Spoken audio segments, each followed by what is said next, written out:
We're setting up shop to talk to shoppers about a big health trend, coconut oil. What kind of cooking oil do you use? I do often shop for olive oil and coconut oil. At home, I use a lot of coconut oil. As a matter of fact, I'm from the Caribbean, so we use a lot of the coconut oil. Yeah, so this would look familiar to you. Very much so. The coconut oil industry has exploded, raking in over $650 million last year alone, with big brands making healthy claims. Healthy fat.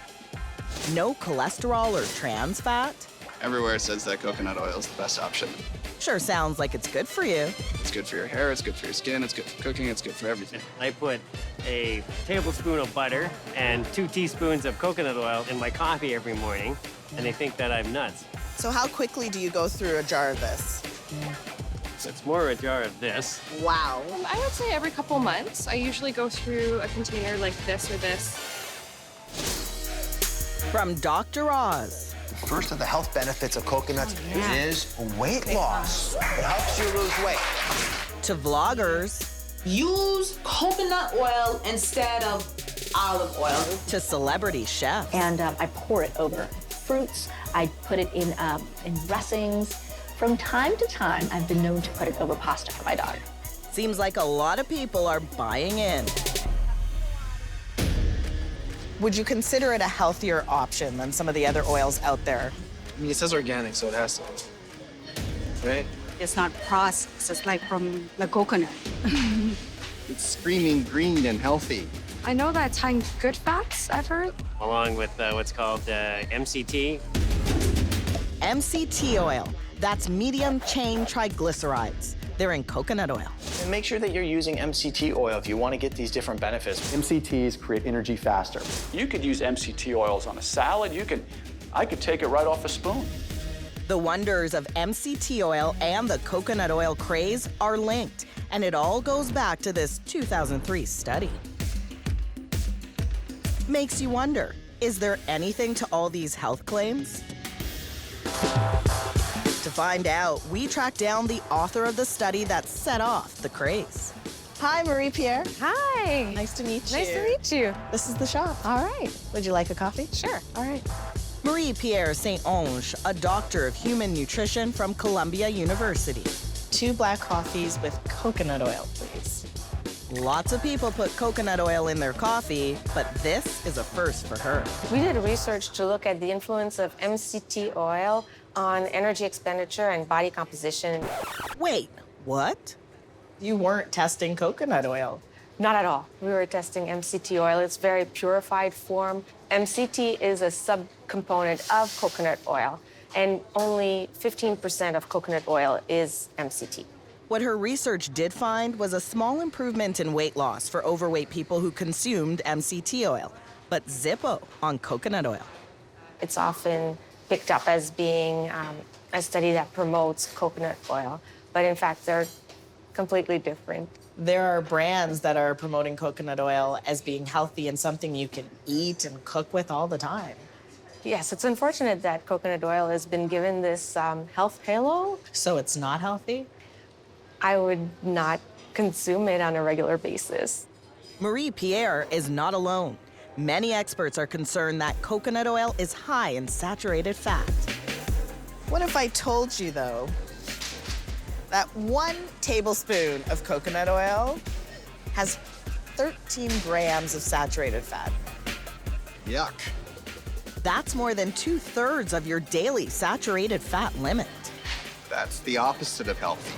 Really? Oh, I didn't know that. How does that compare with butter or olive oil? Good question. It's the same as almost 2 tablespoons of butter. All right. Wow. 6.5 tablespoons of olive oil. Okay. Really? That's crazy. And, wait for it, 2.5 tablespoons of lard. Lard. Wow. That stuff right here. Damn, that's crazy, actually. I didn't realize that, yeah. Ooh. Okay. Here, you can have this back.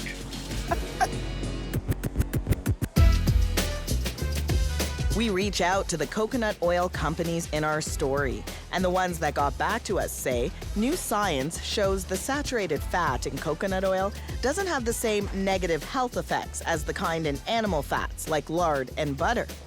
They say it has health benefits, but experts we talk to say there's not enough evidence to support that. Canada's Food Guide recommends limiting intake of all saturated fat, including coconut oil. Is the way you've been using coconut oil secretly making you fat?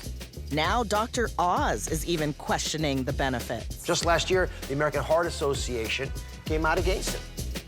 Their conclusion? Coconut oil raises bad cholesterol and has no offsetting favorable effects. What responsibility do you think brands and food companies have to understanding scientific studies properly? I think it's very important for food companies to be able to translate the science that's being done in a way that's accurate and that represents what the research is actually showing. Dietitian Andrea Miller says Canadians have jumped onto this trend without having all the information. Some people are disappointed and frustrated because they think, well, I really thought I was doing something good for my health and now I'm not. So I am concerned because I don't think people have an understanding of the implications of a diet that's really high in saturated fat. And our heart health guidelines are that we should be keeping the total saturated fat content of our diet down around 10%. So if we're putting coconut oil in our coffee or spreading it on our toast, chances are we're way overstretching that saturated fat recommendation. She says a lot of people are caught up with the fancy claims. It says no cholesterol or trans fat. Coconut oil never had cholesterol and never will. Cholesterol is found only in animal products. It's almost like saying, a banana doesn't have cholesterol. Well, a banana never had cholesterol and never will. Use coconut oil for flavor, not as your primary source of fat. We tell Health Canada about the industry's claims, and we learn our government is planning to put warnings on foods high in saturated fat. Someday, if the proposal gets passed. In the meantime, these shoppers have a message. Do you think there should be a warning to consumers about how much saturated fat is in something like this? 100%. 100%. Why? Because I had no clue. So the saturated fat is on the label, but should there be a warning? Yeah, because I guess it feels like they're just not putting it explicitly on the label. Until that happens. Are you gonna keep on using coconut oil?